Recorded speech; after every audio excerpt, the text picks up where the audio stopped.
Hello students, welcome back to my YouTube channel in Economics. I hope आप सब अच्छे ही होंगे.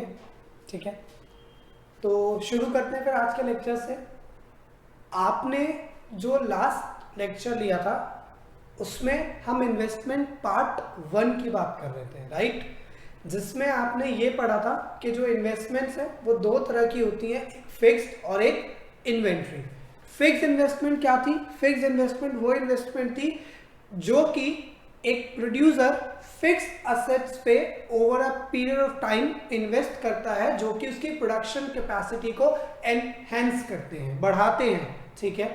और दूसरा कौन सा था? इन्वेंट्री इन्वेस्टमेंट, जो भी वो raw material, unsold finish goods या फिर सेमी फिनिश गुड्स, इनके स्टॉक को over a period of time जितना भी इंक्रीमेंट इसमें आता है, which is known as change in inventory और change in stock as well, उसे हम क्या कहते हैं? Inventory investment. तो इस तरीके से हमारे पास कितनी इन्वेस्टमेंट हो गई? 2 इन्वेस्टमेंट. ठीक है. आज हम पार्ट 2 की बात कर रहे हैं इन्वेस्टमेंट के. आज हमारे पास पार्ट 2 में 2 इन्वेस्टमेंट्स और हमें पढ़नी है. इन्वेस्टमेंट का मतलब तो वही है, 2 टाइप की और इन्वेस्टमेंट है जो हमें पढ़नी है. ठीक है. वो कौन सी है? पहली ग्रॉस इन्वेस्टमेंट. ठीक है. एंड दूसरी नेट इन्वेस्टमेंट. ठीक है. 2 इन्वेस्टमेंट्स हमें आज और पढ़नी है. एक हो गई ग्रॉस इन्वेस्टमेंट और दूसरी कौन सी हो गई? Net investment. तो 2 तरह की इन्वेस्टमेंट जो है हमारे पास और होती है, ग्रॉस एंड नेट इन्वेस्टमेंट. ठीक है. अब इस कॉन्सेप्ट को आपको समझना, थोड़ा ध्यान से समझने की कोशिश करते हैं. देखो, ऐसा है कि जो प्रोड्यूसर फिक्स असेट्स पे इन्वेस्ट करता है उसे हम फिक्स्ड कैपिटल भी कहते हैं. जो प्रोड्यूसर फिक्स इन्वेस्टमेंट करता है, मींस फिक्स असेट्स पे पैसा लगाता है, उसे हम क्या कहते हैं? उसे हम फिक्स इन्वेस्टमेंट भी कहते हैं. ठीक है. जो स्टूडेंट्स अकाउंटेंसी से बैकग्राउंड से बिलोंग करते हैं उनको पता होगा that there is something called depreciation. ठीक है. इसका मतलब क्या है, समझो. ऐसा होता है कि जब मैं किसी भी मशीन को परचेज करता हूं तो from the very first day of its purchase, ठीक है, आई नो कि इसकी जो एफिशिएंसी है वो कम होगी. एक दिन ये मशीनरी जो है वो पूरी तरह से खत्म हो जाएगी. उसी मशीनरी की धीरे धीरे जो वैल्यू को कम होना होता है उसी को हम डेप्रिसिएशन बोलते हैं. क्या कहते हैं? डेप्रिसिएशन. मैं रिपीट करता हूं, डेप्रिसिएशन का मतलब होता है कि आपके किसी भी फिक्स एसेट की वैल्यू का over a period of time कम हो जाना. क्यों? क्योंकि आप उसे यूज कर रहे हो या उससे कोई एडवांस्ड टेक्नोलॉजी आ गई है या कोई उसमें एक्सीडेंटल डैमेजेस हो गए हैं. इसकी वजह से क्या होता है? इसकी वजह से आपके जो मशीन होती है, आपकी जो फिक्स एसेट होती है, उसकी वैल्यू क्या होती है? कम. उसी को हम क्या बोलते हैं? Depreciation. We call it as depreciation. ठीक है. आगे बात करता हूं मैं आपसे. तो ग्रॉस इन्वेस्टमेंट, नेट इन्वेस्टमेंट, 2 तरह के हमारे पास क्या हो गए? इन्वेस्टमेंट्स. अब ग्रॉस क्या होती है? ग्रॉस को समझने के लिए आप समझो, it refers to total addition. Sorry, gross investment क्या है? Gross investment refers to the total addition. Total addition जो एक प्रोड्यूसर अपने फिक्स एसेट्स पे एक साल में इन्वेस्ट करता है, means total addition to capital stock as well as expenditure on replacement or renewals of existing capital stock. ठीक है. एक प्रोड्यूसर एक साल में जितना अपने कैपिटल स्टॉक पे पैसा लगाता है वो एक्सपेंडिचर, साथ ही साथ में जितने भी मशीनरी ऑलरेडी उसके पास है उसके रिपेयर और रिन्यूअल्स पे, रिप्लेसमेंट पे भी जो पैसा लगाता है वो भी किसका पार्ट है? वो भी आपके ग्रॉस इन्वेस्टमेंट का पार्ट है. ठीक है. जबकि नेट इन्वेस्टमेंट क्या है? Refers to the actual addition. ठीक है, इसका मतलब क्या है? Refers to the actual addition, जो एक्चुअली में एडिशन होता है to the capital stock, refers to the actual addition to the capital stock. ठीक है, अब आप इसको समझो ध्यान से। मैं आपसे ये कहता हूं कि सपोजिटली आपने एक बिजनेस को स्टार्ट किया, ठीक है, एक बिजनेस आपने स्टार्ट किया। देखो एक डेफिनेशन तो आपको तब समझ में आएगी जब हमें एक एग्जांपल समझ में आएगा, तो हम एग्जांपल को वर्कआउट करते हैं so that you may get the idea of gross and net investment exactly. But यहाँ पे आपको एक चीज का ध्यान रखनी है, it refers to the total addition, it refers to the actual addition, ये चीज आपने बस ध्यान रखनी है। अब आगे बढ़ते हैं। Suppose if you commence a business, आपने एक बिजनेस को स्टार्ट किया, कमेंस अ बिजनेस, ठीक है, और उसकी जो आपने कैपिटल ली with a capital of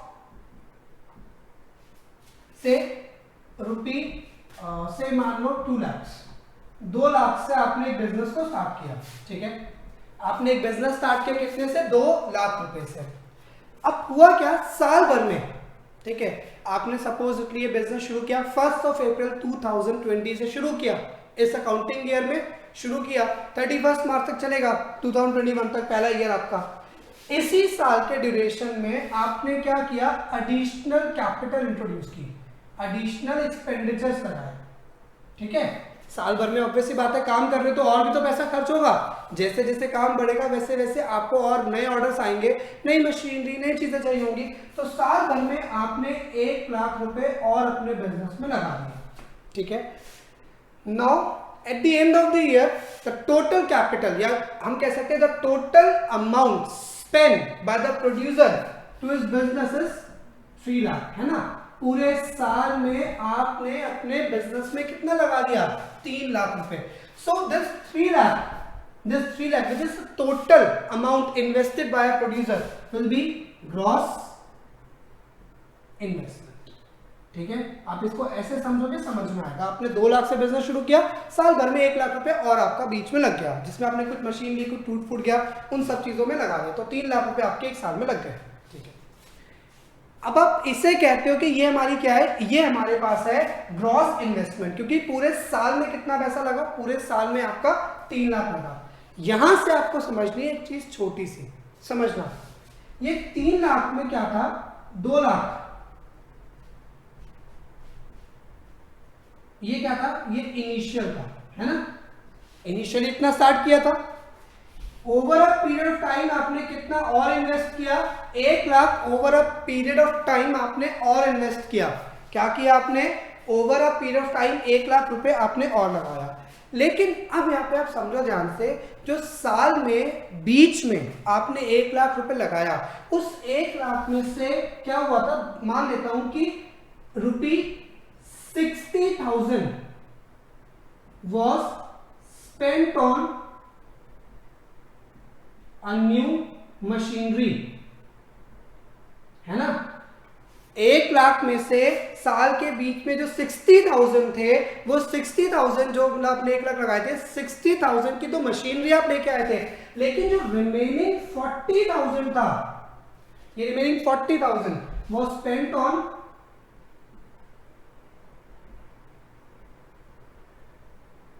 repairs, renewals और you can say replacement, ठीक है।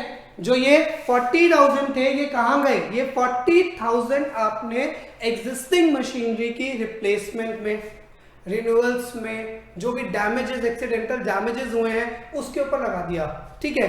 तो ये 40,000 को क्या मैं इन्वेस्टमेंट मान सकता हूं, खुद सोच के देखो, क्या आप उसे इन्वेस्टमेंट कंसीडर करोगे, नहीं, वो क्या है, वो खर्चा है। इन्वेस्टमेंट का मतलब हमने क्या समझा था कल ही, प्रीवियस लेक्चर में, सॉरी, हमने समझा था इन्वेस्टमेंट क्या होता है, क्रिएशन ऑफ समथिंग न्यू, कुछ नया क्रिएट होना, है ना, जो एग्जिस्टिंग कैपिटल स्टॉक को बढ़ाए। यहाँ पे कुछ नया क्रिएट नहीं हो रहा 40,000 में, आप एग्जिस्टिंग को ही मैनेज कर रहे हो, एग्जिस्टिंग को ही आप वापस से अपग्रेड कर रहे हो। जैसे कि एग्जांपल समझो, आपके पास एक एक्टिवा स्कूटर है, ठीक है, वो एक्टिवा स्कूटर को या आपकी बाइक को या आपकी कार को, क्योंकि वो क्या है, एक मशीन है, उसे क्या चाहिए होता है, उसे टाइमली आपको जाके क्या करनी पड़ती है, सर्विसिंग। ये सर्विसिंग हम क्यों कराते हैं, ताकि जो हमारा स्कूटर, बाइक, कार, जो भी मशीनरी है वो अपनी उसी एफिशिएंसी से काम कर सके जितनी वो स्टार्टिंग में आई थी। Isn't it? व्हाट इफ आप उसकी सर्विसिंग नहीं कराओगे तो वो खराब हो जाएगा, इंजन तो जो इंजन है वो जाम हो जाएगा, सीज हो जाएगा इंजन, धुआं निकलने लगेगा गाड़ी से, यही होगा ना। तो that is with every machinery, ठीक है। लेकिन जो हर महीने या 2 महीने में आप अपने स्कूटर, बाइक की मेंटेनेंस पे पैसा खर्चते हो 600, 1000, 2000 रुपए, क्या आप उसे इन्वेस्टमेंट मानोगे? नहीं। फॉर द फर्स्ट टाइम आपने जब खरीदा, अगर मैं मान लो कहता हूं कि आपने जब खरीदा तो वो आपके लिए चलो एक इन्वेस्टमेंट थी, ठीक है। जैसे मान लो प्रोड्यूसर के पॉइंट ऑफ व्यू में लेते हैं कि उसने डिलीवरी बॉय के लिए रख ली कि भाई डिलीवरी बॉय से सामान बेचेगा, तो पहली बार तो उसकी इन्वेस्टमेंट थी। लेकिन जो उसके हर महीने के खर्चे आ रहे हैं, पेट्रोल का खर्चा, ये क्या है? उसकी मेंटेनेंस कॉस्ट। इससे कुछ नया मशीनरी में एडिशन नहीं होता, जबकि ये खर्चा किया जाता है उस मशीनरी को वापस उसी लेवल पे ऑपरेट करने में जिसमें उससे उसकी शुरुआत हुई थी। तो इसका मतलब ये है कि प्रोड्यूसर ने साल में जो 1 लाख रुपए लगाया उसमें से 60,000 को तो मैं इन्वेस्टमेंट कंसिडर कर सकता हूं, बट रिमेनिंग 40,000 को मैं इन्वेस्टमेंट कंसिडर नहीं कर सकता, क्योंकि रिमेनिंग 40,000 क्या है? Remaining 40,000 is just an expense, और इस एक्सपेंस को हम क्या कहते हैं? इसी एक्सपेंस को हम कहते हैं डेप्रीसिएशन, क्योंकि आपकी मशीन की वैल्यू, मशीन की एफिशिएंसी कम हुई थी, तो उसी लिए आपने उसी को रीस्टोर करने के लिए पैसा स्पेंड किया। तो इसे हम क्या बोलते हैं? डेप्रीसिएशन के। जिस चीज की वैल्यू कम हो गई है उसको रीस्टोर करने के लिए, उसको रिप्लेस करने के लिए पैसे का एक प्रोविजन रखना, that is known as depreciation. तो मतलब ग्रॉस इन्वेस्टमेंट की अगर मैं बात करता हूं तो ग्रॉस इन्वेस्टमेंट कितने की आई? 3 लाख की। लेकिन अगर हम बात करेंगे नेट इन्वेस्टमेंट की तो मैं माइनस करूंगा इसमें से क्या? डेप्रीसिएशन, है ना, जो भी रिपेयर्स पे खर्चा हुआ था, और वो डेप्रीसिएशन कितना है क्वेश्चन के अकॉर्डिंगली? 40,000। तो मुझे क्या मिल गई? तब मुझे मिलती है नेट इन्वेस्टमेंट, isn't it? तो मतलब हमारे पास ग्रॉस इन्वेस्टमेंट से नेट इन्वेस्टमेंट पे जाने का तरीका क्या है कि जब हम ग्रॉस इन्वेस्टमेंट में से माइनस कर देंगे डेप्रीसिएशन तो हम कहां पहुंच जाएंगे? तब हम पहुंच जाएंगे नेट इन्वेस्टमेंट्स पे। That is the idea. तो gross investment refers to the all, वही लिखा था ना मैंने कि जो टोटल खर्चा, तो टोटल खर्चा तो 3 लाख हो गया आपका, isn't it? ठीक है, क्योंकि इसमें क्या था? एक्सपेंडिचर किस पे? कैपिटल स्टॉक पे। तो हमने मान लिया कैपिटल स्टॉक वाला एक्सपेंडिचर जो कि कितना था? 60,000, राइट? ये 60,000 वो भी काउंट करेंगे, प्लस रिप्लेसमेंट रिन्यूअल पे जो खर्चा हुआ वो भी ऐड करेंगे, तो वो भी ऐड कर दिया, इससे ये ग्रॉस है। जबकि नेट इन्वेस्टमेंट का मतलब क्या है? सिर्फ एक्चुअली में कैपिटल स्टॉक पे कितना लगा। तो एक्चुअली में कैपिटल स्टॉक पे तो कितना लगा कि 2 लाख ये प्लस 60,000 ये, राइट? तो 2,60,000 लगा एक्चुअली में कैपिटल पे, बाकी 40,000 is just your expense to maintain the existing one, and that is the idea. Okay, आप इसे कॉपी कर लें। हाँ जी, आपने कॉपी कर लिया होगा। अब बात करते हैं एक वर्ड जो आपने अभी नया समझा, ठीक है?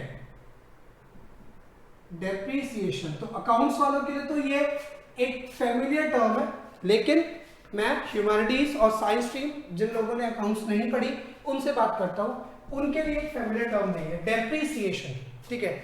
वर्ड इंग्लिश का है तो इंग्लिश के अकॉर्डिंगली समझो। डेप्रीशिएट, डेप्रीशिएट का मतलब होता है किसी चीज का कम होना, ठीक है?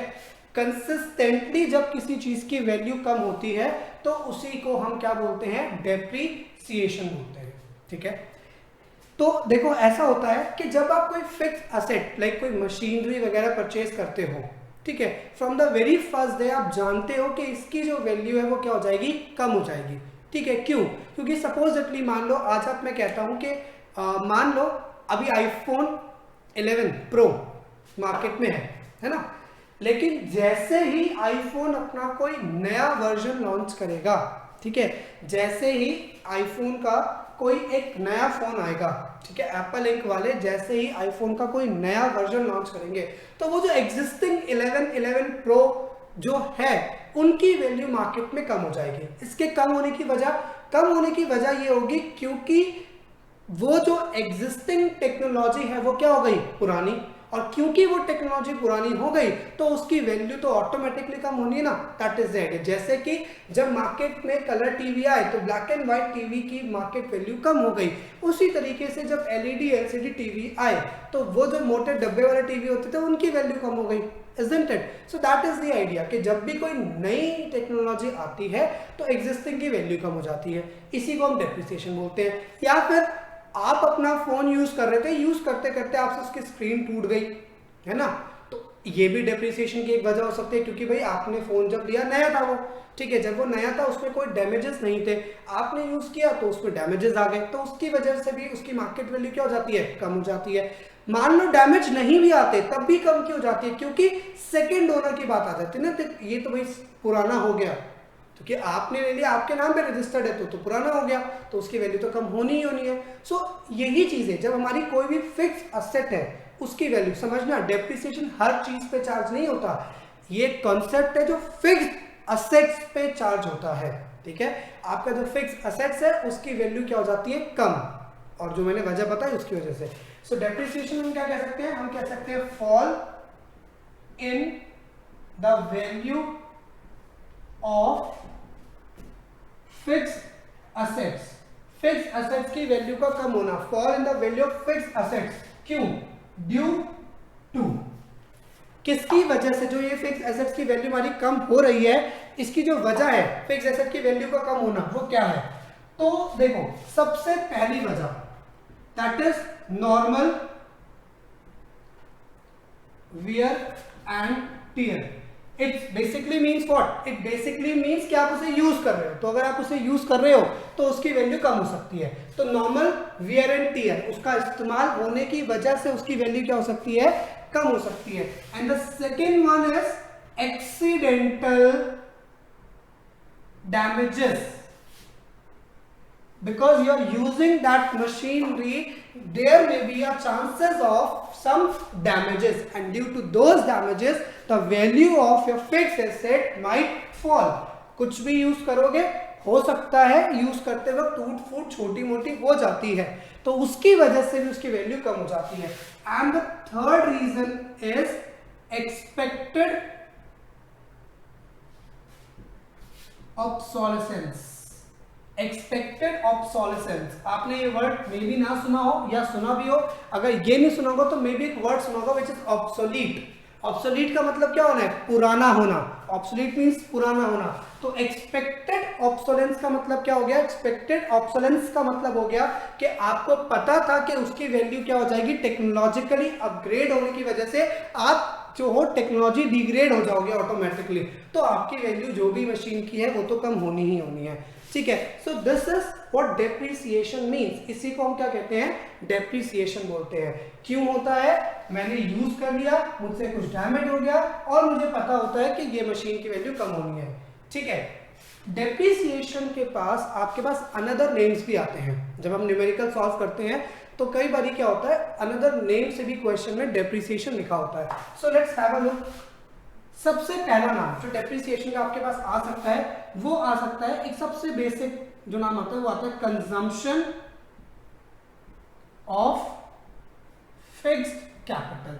Now why it is consumption of fixed capital, ठीक है। Depreciation is charged on which assets, fixed assets, fixed assets पे पैसा इन्वेस्ट करना मतलब फिक्स्ड कैपिटल, फिक्स्ड एसेट्स पे जो पैसा है वो क्या होगा, फिक्स्ड कैपिटल हो जाएगा। Now what you are doing, you are using your capital and that is why the value of that capital is reducing, that is why it is known as consumption, क्योंकि economics में use करना मतलब क्या होता है, consume करना, तो मैं अपनी फिक्स्ड कैपिटल कंज्यूम कर रहा हूं इसीलिए वो डेप्रिशिएट हो रही है, तो फर्स्ट रीजन, ठीक है। सेकेंड, इसका नाम कई बार लिखा हुआ आता है रिप्लेसमेंट ऑफ फिक्स्ड कैपिटल। ये वाला नाम थोड़ा सा टेक्निकल तरीके से है तो थोड़ा ध्यान से समझना। अगेन जो अकाउंटेंसी वाले हैं उनको बहुत इजीली समझ में आएगा, जो नहीं है वो थोड़ा ध्यान दें। देखो मैं आपको एक बात बताता हूँ, जो डेप्रिसिएशन है हम चार्ज तो करते हैं, लेकिन आप एक बात सोचने की कोशिश करो, आप अपना एक मशीन लेके आते हो जिसकी वैल्यू 1 लाख है, ठीक है, आप ये कहते हो कि सर इसकी वैल्यू क्या होगी, डेप्रिशिएट होगी। कौन कहता है हमें डेप्रिशिएट करने के लिए, अगर मैं देखूं हर साल मैं, अगर एक एग्जांपल के तौर पे मैं हर साल अपनी मशीन को 10,000 रुपए से घटा देता हूं, ठीक है, क्योंकि मुझे पता है टेक्नोलॉजी क्या हो रही है अपग्रेड, तो मुझे एक्सपेक्टेड है कि हर साल ये 10,000 रुपए से घट रही है। लेकिन मुझसे पूछता कौन है आकर के साल के एंड में कि तुम्हारी मशीन की वैल्यू 10,000 कम हो गई? और 10,000 कम होने से मतलब क्या है? क्या मैं देख रहा हूं कि उसका एक पार्ट कम हो गया या उसकी एफिशिएंसी कम होगी? हो सकता है वो उसकी एफिशिएंसी पे काम कर रही हो, है ना। तो जो डेप्रिसिएशन है वो मोर प्रैक्टिकल से ज्यादा रेदर थ्योरेटिकल कॉन्सेप्ट है, ठीक है। प्रैक्टिकल से ज्यादा वो क्या है, प्रैक्टिकल से ज्यादा वो साइकोलॉजिकल कॉन्सेप्ट में ज्यादा कहूंगा। मैं ये मान के बैठा हुआ हूं कि मैं लेके आया हूं तो उसकी वैल्यू कम होनी है, इजंट इट। कोई पर्सन है जिसने अपने फोन को, नया फोन लिया, 11 प्रो ले लिया, ठीक है, अभी तक डब्बा पैक है, बस फर्स्ट दिन एप्पल आईडी क्रिएट की थी, उसके बाद वापस बंद करके रख रखा है। नया मार्केट में फोन अभी आया नहीं है 1 साल तक, लेकिन फिर भी जब वो बेचने जाएगा तो लोग कहेंगे जी सेकेंड हैंड है। भाई 1 लाख का फोन है, 1 लाख तो नहीं देंगे जी, 90,000 देंगे। क्यों? क्योंकि तुमने इसके ऊपर अपनी एप्पल आईडी बना दी। तो साइकोलॉजिकली भी ज्यादा काम कर रहा है ना डिप्रिसिएशन, कि आप मान के बैठे हो कि मेरे को तो वैल्यू कम करनी ही है। कई बार तो सच में डैमेज हो जाता है, कई बार सच में टेक्नोलॉजी बड़ी जल्दी अपग्रेड हो जाती है, लेकिन मोस्ट ऑफ द टाइम ऐसा जल्दी से नहीं होता, लेकिन फिर भी हम डिप्रिशिएट करते हैं। ऐसा करते क्यों है? फिर हम ऐसा क्यों कर रहे हैं, समझना। एक प्रोड्यूसर को पता है कि जब मैंने 1 लाख की मशीन ली है, तो ये, अगर मैं एग्जाम्पल ले रहा हूं कि अगर ये हर साल 10,000 रुपए से डेप्रिशिएट होती है, हर साल अगर ये 10,000 रुपए से डेप्रिशिएट होती है, तो a day will come in following 10 years, a day will come कि ये स्क्रैप हो जाएगी, इजंट इट। हर साल 10,000 कम करूंगा, 1 लाख की मशीन है तो 10 साल में 0, ठीक है। अब 10 साल बाद अचानक से पैसा कहां से आएगा नई मशीनरी का, ठीक है। इसीलिए अकाउंटेंसी के अंदर हम एक प्रोविजन पढ़ते हैं which is provision for depreciation fund, ठीक है। प्रोविजन फॉर एप्रोप्रिएशन अकाउंट बोलते हैं, एग्जैक्टली से sorry, provision for appropriation account, ठीक है। इसमें क्या होता है, जितनी 10,000 आप वैल्यू अपनी यहाँ पे अकाउंट्स में से शो करते हो ना अपनी मशीन की वैल्यू, की 1 लाख की मशीन थी, ये 1 लाख की मशीन मैंने ली थी और ये 1 लाख की मशीन इस साल 10,000 कम हो गई। ये 10,000 तो आपने अपने मर्जी से माइनस कर दिया, कोई बोल के तो नहीं है, ना कहीं एक्चुअली माइनस हो रहे। ये 10,000 आप उस फंड में डाल देते हो, कितने? 10,000। फिर अगले साल फिर से उसकी 10,000 वैल्यू आप कम कर दोगे, फिर आप यहाँ डाल दोगे 10,000। ऐसा क्यों करते हो? ताकि 10 साल बाद आपके पास क्या हो, अपनी फिक्स्ड कैपिटल को रिप्लेस करने के लिए एक अमाउंट तैयार हो जाए, ताकि आपके पास एकदम से मतलब कंट्री के पॉइंट ऑफ व्यू में बात करूं तो कंट्री के पास एकदम से बर्डन ना पड़े कि कहां से वो इतना सारा पैसा एक साथ इकट्ठा करके एक नई मशीन भी लाएगी। इसीलिए हर साल हम एक प्रोविजन के तौर पे 10,000 अलग करते हैं, किसके नाम पे? डेप्रिसिएशन के नाम पे। और क्यों कर रहे हैं? ताकि वो जो फिक्स्ड कैपिटल है उसे एक टाइम बाद उसे रिप्लेस किया जा सके। That is why it is also known as replacement of fixed capital. और हम इसे क्या बोलते हैं, और इसका नाम हो सकता है, एक और नाम बोलते हैं इसे कैपिटल कंजम्पशन अलाउंस, राइट। क्यों भैया? कैपिटल को कंज्यूम कर रहे हो, कैपिटल को यूज कर रहे हो, तो उसको यूज करने के लिए आप क्या दे रहे हो? पैसे। अलाउंस मीन भत्ता, मतलब उसे कॉम्पनसेट कर रहे हो, क्योंकि कैपिटल यूज हो रही है तो उसकी वैल्यू कम हो रही है, तो उस वैल्यू कम होने की वजह से हम उसे क्या कर रहे हैं? अलाउंस दे रहे हैं, विच इज डेप्रिसिएशन। तो ये सारे नाम आपके पास किसके हैं? डेप्रिसिएशन के हैं। तो ये है आपका डेप्रिसिएशन। तो दो चीजें आ गई हमारे पास आज के हिसाब से, ग्रॉस और नेट। यहां से आपका पहला फॉर्मूला स्टार्ट है। तो अगर आपके पास किसी क्वेश्चन में ग्रॉस वैल्यू गिवन है और आपको नेट वैल्यू कहा है, तो net means actual, gross means total. तो ग्रॉस से नेट पे जाने के लिए माइनस कर देते हैं हम किसको? डेप्रिसिएशन को। तो जो भी क्वेश्चन में डेप्रिसिएशन दिया रखा होगा हम माइनस कर देंगे। और अगर हमें नेट से ग्रॉस पे आना है तो हम क्या कर देंगे? अगेन इसको प्लस कर लेंगे डेप्रिसिएशन को। वो तो क्वेश्चन की जो रिक्वायरमेंट है उस क्वेश्चन की रिक्वायरमेंट पे डिपेंड करेगा कि प्लस करना है या फिर माइनस। सिग्निफिकेंस समझ लो नेट इन्वेस्टमेंट का क्या है? ग्रॉस तो टोटल करता है। अगर मैं नेट के सिग्निफिकेंस की बात करूं तो नेट का सिग्निफिकेंस क्या है? नेट का सिग्निफिकेंस क्या है? प्रोडक्शन कैपेसिटी, ठीक है। अगर किसी कंट्री की नेट इन्वेस्टमेंट बढ़ रही है, मतलब मशीनरी बढ़ रही है एक्चुअली में, कैपिटल स्टॉक बढ़ रहा है, तो उनका प्रोडक्शन कैपेसिटी क्या हो रहा है, उनका प्रोडक्शन कैपेसिटी बढ़ रहा है। अगर उनकी कंट्री की प्रोडक्शन कैपेसिटी बढ़ेगी तो उस कंट्री के अंदर जो उनकी एम्प्लॉयमेंट अपॉर्चुनिटी है, मतलब जो उनकी एम्प्लॉयमेंट अपॉर्चुनिटी है वो भी क्या करेगी, वो भी बढ़ेगी। देखो नेट इन्वेस्टमेंट का बढ़ना मतलब एक्चुअल कैपिटल स्टॉक का बढ़ना। एक्चुअल कैपिटल स्टॉक बढ़ेगा तो आपकी प्रोडक्शन कैपेसिटी बढ़ेगी, प्रोडक्शन कैपेसिटी बढ़ेगी तो एम्प्लॉयमेंट अपॉर्चुनिटी जनरेट होगी, और अगर ये होगा तो जीडीपी ग्रोथ करेगा। एक कंट्री का प्रोडक्शन कैपेसिटी बढ़ना मतलब एम्प्लॉयमेंट बढ़ना, एम्प्लॉयमेंट बढ़ना, ज्यादा लोग काम करेंगे तो ज्यादा प्रोडक्शन होगा, that means that can lead to GDP growth. So that is the whole idea of your depreciation. अच्छा, एक 1 मार्क का क्वेश्चन है, एक चीज समझ लेना इंपॉर्टेंटली। एक टॉपिक होता है which is known as capital loss, ठीक है, बहुत बार एग्जाम में पूछते हैं, ठीक है, 1 मार्क में। कैपिटल लॉस और डेप्रिसिएशन में क्या फर्क है? देखो डेप्रिसिएशन जो होता है वो एक्सपेक्टेड ऑब्सोलेसेंस होता है, कैपिटल लॉस जो होता है वो अनएक्सपेक्टेड होता है, बस इतना ही डिफरेंस है, ठीक है। डेप्रिसिएशन मुझे पता है कि झटका लगने वाला है, कैपिटल लॉस ये क्या होता है, ये एक ऐसा झटका होता है जो मुझे पता नहीं था लेकिन मुझे लग गया। जैसे कि मुझे पता है कि मशीन लाया तो उसकी वैल्यू कम होगी, ठीक है, लेकिन अर्थक्वेक आ गया जिसकी वजह से मेरी मशीन का बहुत नुकसान हो गया, या फिर एक लाइटनिंग हो गई, लाइटनिंग की वजह से नुकसान हो गया, फायर आउटब्रेक हो गया, ठीक है, ये सारी चीजें कैपिटल लॉस। कोविड-19 भी उसी का एक एग्जांपल है, ये capital loss to the country है। कोई कंट्री ऐसा प्रोविजन कभी बना के रख ही नहीं सकती, हर कंट्री प्रोविजन बनाती है कि भैया फ्लड आएगा, साइक्लोन आ जाएगा, ठीक है, ऐसा कुछ हो जाएगा, ये कंट्री बनाती है प्रोविजन, लेकिन कोई कंट्री ने कभी ऐसा प्रोविजन बनाया ही नहीं था, और नहीं बनाया था, this is the reason the whole world is suffering. तो this is what capital loss is. Depreciation expect है कि वैल्यू कम होगी, कैपिटल लॉस अनएक्सपेक्टेड लॉस हो जाता है। आपकी किसी मशीन का आप स्कूटर चला रहे थे, आपका डिलीवरी बॉय उसने ठोक दिया, ये क्या है, कैपिटल लॉस, क्योंकि आपको तो ना सोच के बैठे थे वो ठोकाएगा, ठोक दिया, बिल्कुल ही डैमेज हो गया स्कूटर, तो ये कैपिटल लॉस होता है। तो 2 टॉपिक्स होते हैं, इसे प्लीज ध्यान से समझना। और एक चीज और, यहाँ से पहला फॉर्मूला शुरू है हमारे पास। एक चीज मैं आपको पहले फॉर्मूले के साथ बता देता हूँ, ये मैथमेटिक्स, फिजिक्स, केमिस्ट्री की तरह नहीं है कि जो वैल्यू नहीं गिवन उसे हम ढूंढते रहेंगे फिर ही क्वेश्चन होगा। देखो अगर क्वेश्चन में डेप्रिसिएशन गिवन है तो बहुत अच्छी बात है, नहीं गिवन तो हम उसके जो अदर सिनोनिम्स है वो ढूंढने की कोशिश करते हैं। अगर वो भी बाय चांस आपको नहीं मिलते हैं तो यू अज्यूम इट एज 0।